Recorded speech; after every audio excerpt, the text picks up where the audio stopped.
I don't think sabr is understood. Sabr doesn't mean sit back and passively take. No, but like constantly pray, dua, everything. No. Prayer and dua is one piece of it. I know this is a more sensitive question, but then why do Muslims commit suicide? Good question. Why does any human being commit suicide? Because Allah didn't just say He doesn't burden a Muslim. He says that He doesn't burden anybody beyond their limit, right? So the larger question is, how do people die out of pain? Or how come people weren't able to tolerate the infection and they died? So that would be a burden they couldn't bear. The context of the surah and the context of the ayah is very important. The ayah is talking about burdens in terms of responsibilities.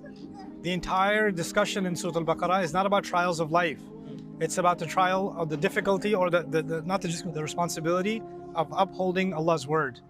Like Allah says, be honest, for example, right? Allah says, be kind to your parents, for example. Allah says, humble yourself, for example. These are burdens He placed on us. Yeah. None of these are beyond what we're capable of. None of them. He's not talking about earthquakes and, tsunamis, because somebody couldn't bear the flood and they drowned. Yeah. Right? And somebody couldn't bear the psychological, hell that they were going through and they committed suicide or whatever, right? So it may be a psychological disorder. So would they go to hell or?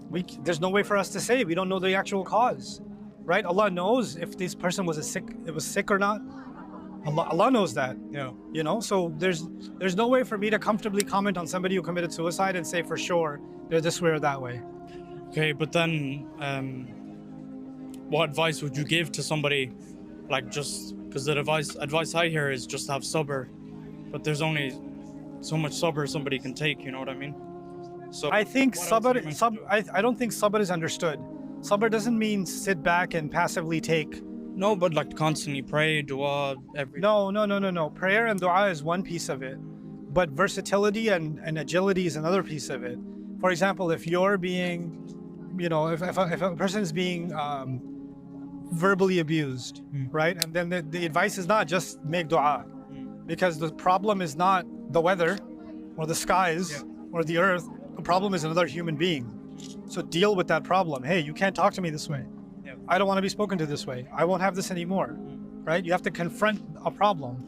That's not a spiritual problem. That's one's inability or unwillingness to actually deal with the problem in front of them and then blame that on God and say, no, it's God didn't give me enough sabr. No.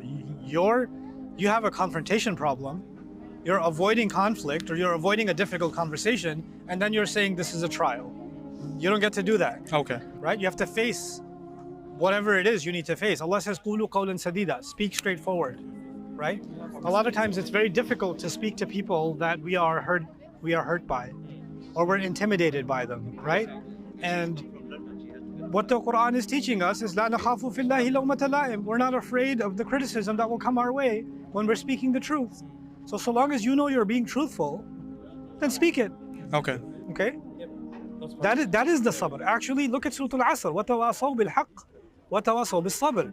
They counseled each other to the truth and then counsel to sabr. Meaning, you only need sabr when you're going to confront somebody truthfully. It's not sit there quiet, take the insults and take the abuse and have sabr.